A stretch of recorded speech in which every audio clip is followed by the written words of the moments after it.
You're not watching this video by chance. Your soul brought you here, because it's time to remember who you are. Those left behind a hidden secret, a vibrational formula that, when activated, makes your soul recognize itself. But this awakening doesn't happen through pretty words. It starts when you tune into the right frequency. And the craziest part, that frequency has always been inside you, but the world taught you to ignore it. They shaped you, they programmed you, and while you obeyed, your essence fell asleep. But now, that's changing, because if you're feeling this call, the veil has already started to tear. And if you stay until the end of this video, you'll understand that remembering is not an idea. It's a vibration. And when it awakens, nothing in the world can dim your light. The light you seek in temples, stars, or books already shines silently at the center of your chest. But it only awakens when the external sound ceases. Before everything existed as matter, you were vibration, a conscious, pulsing frequency, fully present in complete harmony with the whole. No name, no form, no limits, just living vibration. And that vibration wasn't random. It carried intelligence, a memory, an intimate recognition of what you truly are. Not a body, not a mind, but a pure emanation of the source. But this frequency, so subtle and infinite, had to go through a process to become visible, touchable, experienceable. It had to descend. And in doing so, something happened. What was light became dense. What was untouchable became matter. What was essence turned into form. And this transition wasn't instantaneous. It was a narrowing, like a spiral closing in, condensing, until it turned into a body, a name, an identity. But in this process of densification, something started to get covered up. Imagine a clear crystal submerged in dark ink. The crystal is still there. It still pulses. It still emits light. But you can no longer see it clearly. And the same happened with your soul. It didn't get lost. It didn't fade away. It was just overlapped by layers, by weights, by stories. The first layer, fear. When you arrived in this plane, still very sensitive, you encountered a noisy world full of stimuli, tensions, expectations, and that intense vibration started to cause discomfort. You began to protect yourself, to close off, to create a vibrational armor, to adapt. The second layer, belief. Since you were little, ideas started being placed in you. What's right? What's wrong? What's possible? What's dangerous? What's beautiful? What's ugly? Each of these ideas started shaping your field. And with every new belief, another layer formed. The third layer, trauma. Every pain that isn't understood turns into a blockage. Every repressed emotion turns into energetic stiffness. And every painful experience that wasn't welcome left vibrational marks on you. These marks didn't disappear with time. They accumulated, they hardened, and became part of the density you now carry. And so layer by layer, your original vibration was getting obscured.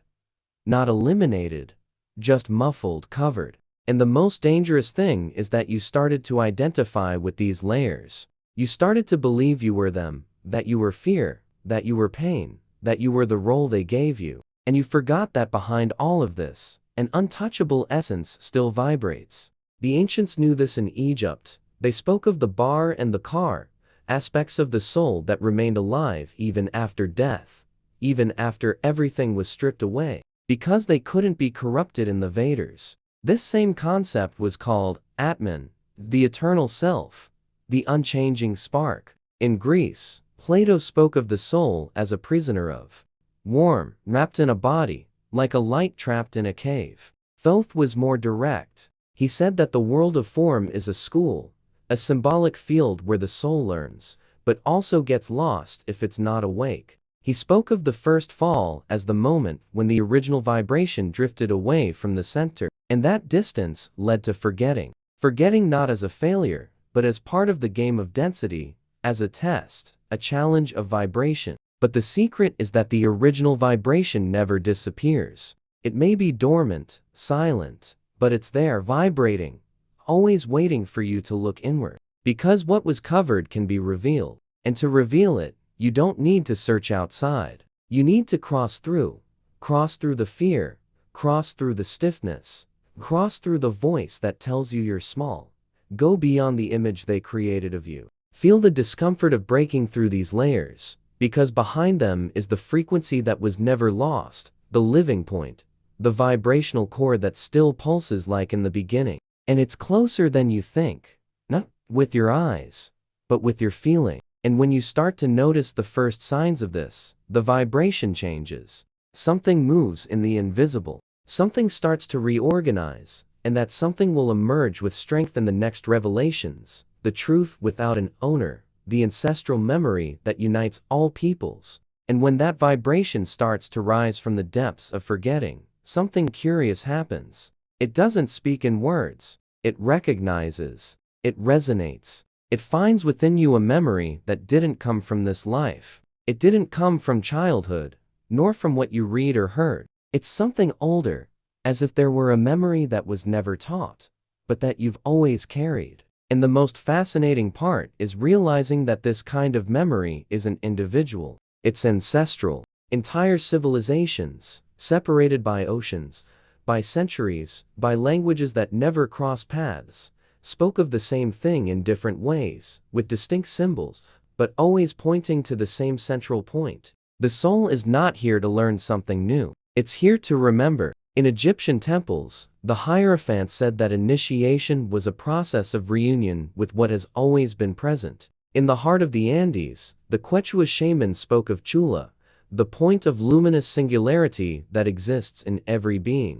In the Vedas, the concept of smamtai didn't just mean memory. It meant the remembrance of what is eternal. In all these traditions, one truth kept repeating. What is real doesn't need to be taught, only remembered. And it wasn't just a pretty idea, it was a deep spiritual practice. This truth was protected, whispered, guarded, like a flame lit in the midst of darkness. Not out of fear, but out of wisdom. Because remembering without being ready is like trying to look at the sun with your eyes still closed. It blinds, it confuses, it distorts. That's why this knowledge wasn't exposed. It was veiled, passed from master to disciple. Not through sentences, but through vibration. Every symbol carved in the ancient stones carried more than a meaning. It carried a frequency. It was like a code, a portal that, when activated by the right gaze, awakened a silent memory. A truth without an owner, without borders, without labels. There was no manual, no guidebook, because each soul accesses this memory in its own unique way. And the role of the ancients wasn't to explain. It was to provoke, to create the space where the memory could naturally emerge. They knew that spiritual truth can't be pushed. It needs to be recognized.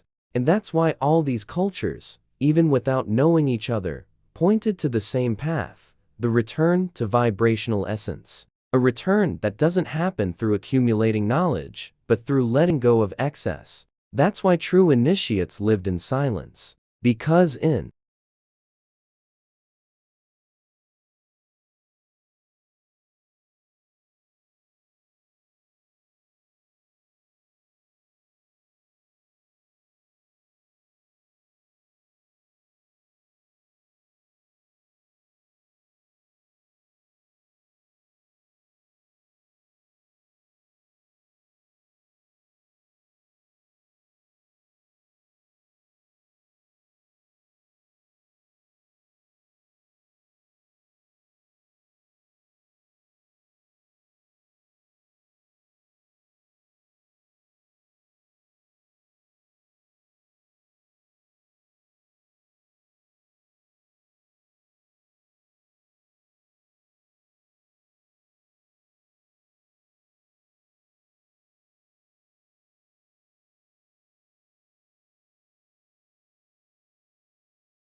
silence, the soul speaks. And when it speaks, it's not about having a conversation. It's about recognition. A kind of reunion with something you feel is absolutely true, in without understanding it with the mind. It's as if your whole being says, yes, this has always been here, and now I remember.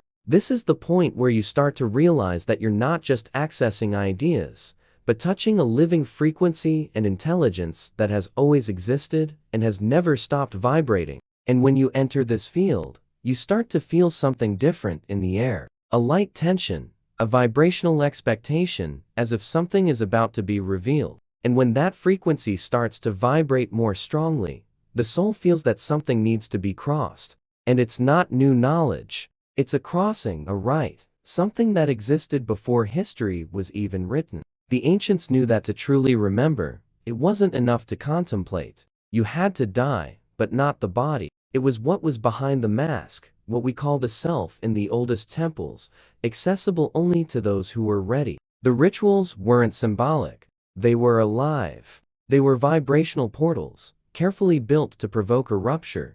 There, the mystery wasn't explained. It was lived in hidden chambers, far from the eyes of the people. Initiates were led into altered states of consciousness, and not by substances, but by vibration. It was a dive into darkness, literally. For hours, days, or even weeks, the initiate stayed in absolute silence, deprived of light, in sacred spaces where time seemed suspended. And in that environment, something started to happen. First, the physical body quieted down, then thoughts lost their rhythm. And then, like a whisper crossing the void, the soul began to detach from the structure that held it. That separation wasn't a light unfolding. It was intense, painful, because to cross the veil, everything that was still illusion had to be burned away. And that included ideas, identities, attachments, memories, everything you believed yourself to be. The initiate was brought to a state of ego collapse, a kind of conscious death where every layer built by the mind was undone in the presence of the living truth. But what guided this process wasn't a person. It was the space, the vibration, the symbols engraved on the walls, the geometric patterns, the energy fields anchored by generations. Everything there was alive. The hieroglyphs weren't decoration, they were encoded frequencies, keys, hidden maps of consciousness. When the initiate faced them in a state of deep surrender, something opened up inside them, and they crossed. But crossing that threshold required total surrender. Because when you enter, you don't know if you'll come out the same. And many didn't. Some came back confused. Others never came back the same. Not because they went mad, but because they could no longer wear the character they carried before. They lost the ability to fit into the world they once knew. That's why these rituals were secret, forbidden to those seeking out of curiosity or vanity. The truth demands renunciation, and not everyone is willing to lose what they never were. Fourth warned, crossing the invisible is not about going up to another world. It's about stripping yourself. Here, it's about letting everything false dissolve. And that's scary because we're not used to seeing ourselves without a mask in the temples. That revelation was direct, without mediation, without words. It was a presence that saw you completely, that stripped you until only what is real remained. And the real is unbearable for those still clinging to illusion. The ego doesn't go with you. The first barrier is internal. It is at this point that the real obstacle reveals itself. It is not outside. It is not the world, nor the other, nor the darkness. It is what you build inside yourself to avoid feeling the light. It is the ego, the character, the voice that tells you who you should be, what you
should fear what you need to achieve, to be accepted. Thought was direct. No one crosses the invisible carrying the false self, because it cannot withstand the frequency of truth. It dissolves if you enter this field in a hurry, wanting control, wanting to prove something, wanting to reach a higher state. You won't pass. And it's not punishment, it's protection. Because crossing with the ego awake is like trying to fly with chains on your feet. You might jump, but you won't go anywhere. The first barrier is not mystical. It is internal. And the most challenging part is that it has your face. It thinks with your thoughts. It dresses in your desires, but it is not you. It is the version you learn to maintain to survive in this world. The one that needs to be right, that needs to be praised, that needs to stand out, that needs to be recognized. This structure was necessary for a time, but now it is what holds you back. And the moment this structure starts to crumble can be terrifying,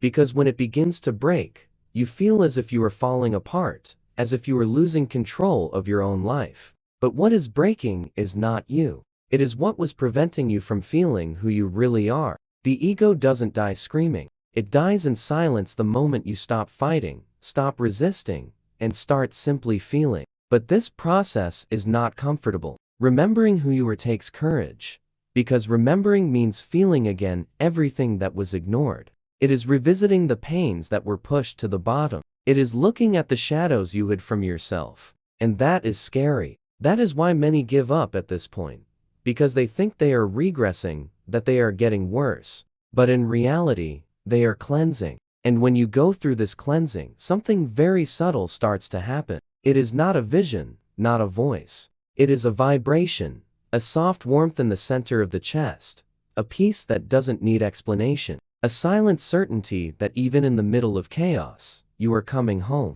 This is the first sign. It doesn't come from outside. It comes from within. And no one can give it to you, no master, no book, no doctrine. Because this vibration is not learned. It is activated. And when it activates, you can never fully identify with the old character again. You might return to the world, but you are no longer led by it. Something inside you starts to observe, to notice, to vibrate with more presence. And this is only the beginning of the true crossing. And it is precisely when this vibration starts to take shape inside you, silent and deep, that something changes in your way of perceiving. You are no longer looking at the world with the same eyes. What was once interpreted with effort is now felt with clarity. There is no longer so much mental noise. The urgency to understand disappears because now you see with another part of yourself. Both called this the single eye. Not a physical eye, not a symbolic concept, but a living perception, a center of consciousness that exists beyond common senses. He said, "This eye doesn't need to open, because it was never closed. It was just forgotten. And when it activates, there is no more need to search, because presence becomes the answer. You stop seeking and start perceiving." The single eye doesn't interpret. It doesn't think. It doesn't rush. It simply is. It sees not only what is in front of you, but also what is behind. It sees through forms, through masks, through layers. It penetrates the invisible effortlessly. And for the first time, you don't feel separated from anything. It's as if everything is being seen from within, as if you have become part of the very vision. This perception is not emotional, nor rational. It is vibrational. It comes as a clarity without a reason, a lucidity without explanation. You look at something and it seems to be looking back at you, but not with eyes, with consciousness. And suddenly, you realize that you have always been surrounded by signs, that life was never random, that everything is in sync, but only reveals itself to those who know how to observe without trying to control. And that changes everything. Because when you see with this eye, the external world no longer hypnotizes you. Stories lose their weight, conflicts lose their drama, and the questions stop screaming. Because in that state, you are no longer trying to understand life. You are present in it. The mind steps back. The body quiets down. The field expands and something vibrates in a different place. This vibration doesn't come from outside. It is not captured by the ears, but you feel it is there, as if the space around you is becoming more alive. as if there is a sound that makes no sound, but still pulses.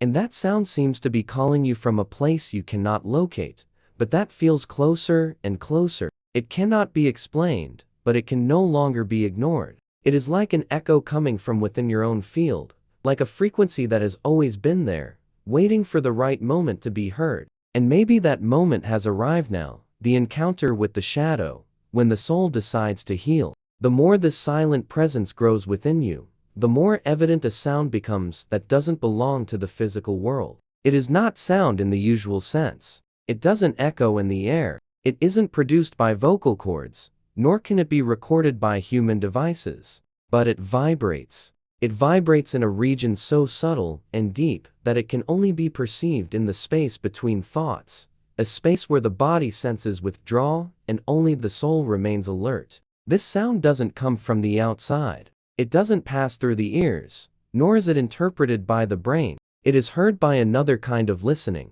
one that only reveals itself when everything inside you quiets down. And when that happens, it's as if something ancestral is reactivated, something that has been sleeping within you since the beginning of your journey in matter. A vibrational memory, a calling that doesn't use words, but speaks directly to the heart. It is the name that was never spoken. Thoth called this frequency the soul's sound seed, a primary vibration that precedes any language created by man. It is the original sound, the first emission, the divine note, that shapes the energetic identity of each consciousness. It isn't taught by books nor transmitted by voices. It is felt like a silent whisper echoing directly from your center, a vibrational password that, when activated, reorganizes your energy field with cosmic precision. This sound doesn't need to be understood. It needs to be remembered, because when it touches you, something awakens within with a clarity that needs no explanations.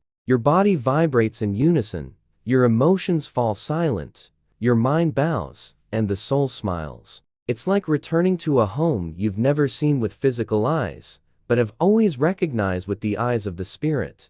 This sound is the point of origin of your conscious existence. It doesn't give you a new name. It gives you back the memory of what you are. It doesn't tell you who you should be. It simply reveals what has always been asleep. And when it vibrates strongly enough within you, it begins a transformation that goes beyond human understanding. But this activation doesn't happen through desire or effort. It happens in a state of surrender, when the mind quiets down, when wanting dissolves, when silence becomes stronger than any thought. It is in that formless space, without time, without identity, that the sound of the soul begins to vibrate freely. And this vibration brings light.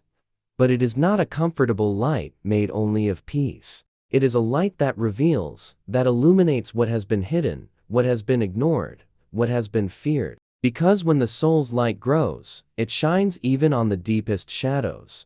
And in that moment, you start to see everything you spent years avoiding. Old wounds, forgotten memories, fears disguised as strength, masks you were for survival, emotional patterns that no longer make sense. Everything comes to the surface, not as punishment, but as healing. Both said this was the most delicate moment of the spiritual journey because it's easy to run from pain. It's easy to deny what rises from the unconscious. But everything that appears in the light does so because it is ready to be embraced. And if you have the courage to look without judgment, with tenderness, with compassion, you begin the great inner alchemy to gather again the parts of yourself that had been broken. And there is no greater power than that. True healing is not about erasing the past. It is allowing what was wounded to finally find a place to belong. It is offering comfort to the forgotten child. It is allowing fear to be embraced without needing to scream anymore. It is looking with the soul's eyes at the parts of yourself that just wanted to be seen.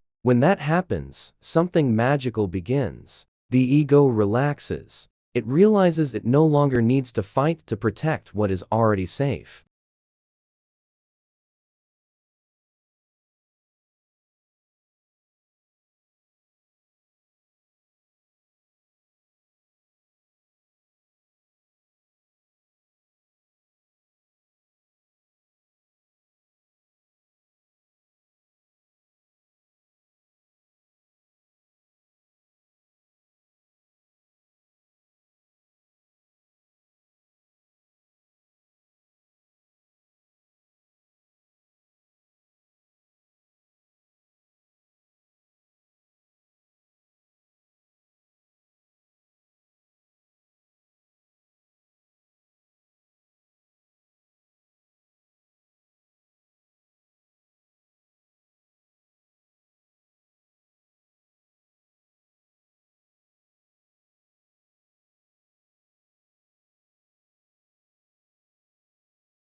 doesn't need to control what is already at peace. And in that space, the soul begins to occupy the center of your being, not as a beautiful concept, but as a living, pulsing, sovereign presence. And then everything changes. You start looking at the world from a new axis. Nothing around you needs to change for everything to change, because your frequency changes. And when the soul vibrates in command, reality bends to your vibration. People respond differently. Opportunities arise with more flow. Time seems to slow down. The universe reorganizes around you, because finally, you are aligned with the melody of your existence. This sound that vibrates within you, in without words, is the sound of return. It is the silent note that guides the soul back home. And the more you quiet yourself inside, the louder it sounds, not in your ears, but in the eternity pulsing within you. The return to the source. When you stop searching and start being,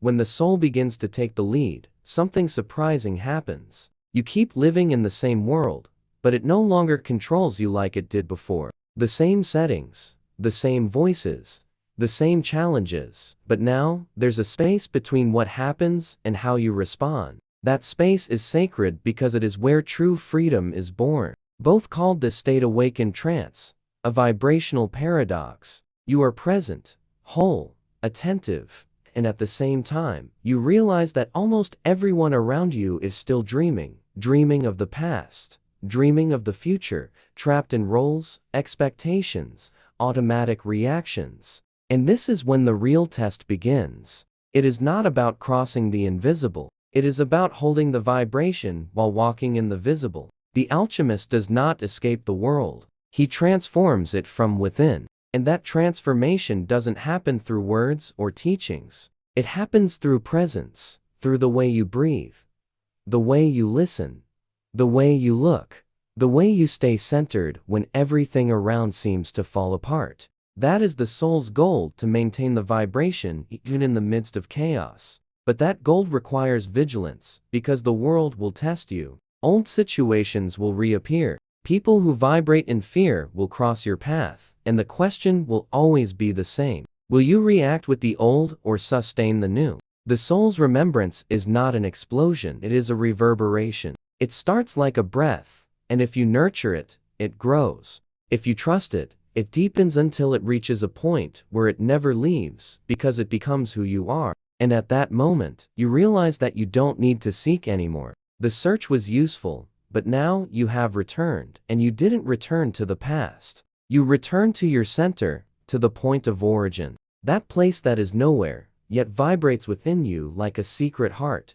a silent temple, an unshakable presence. This point cannot be described, it must be inhabited. You stop looking for signs because you realize you are the sign itself. You stop chasing after answers because you realize the answer is your own presence. You stop striving to become something because you already are. Thoth said this was the true return, not to an external place, nor to a distant memory, but to the living remembrance that pulses in the now. This is the point where body and soul are no longer separated, where time loses its grip, where the heart and mind finally align. Here, there is no hurry, no need to prove anything, because the truth you carry no longer depends on external acceptance. It simply is. And whoever reaches this point never gets lost again, because even if the world tries to confuse you, there is something inside that will never fade. And it is that something that guides you from here on. If you felt this remembrance vibrating inside you,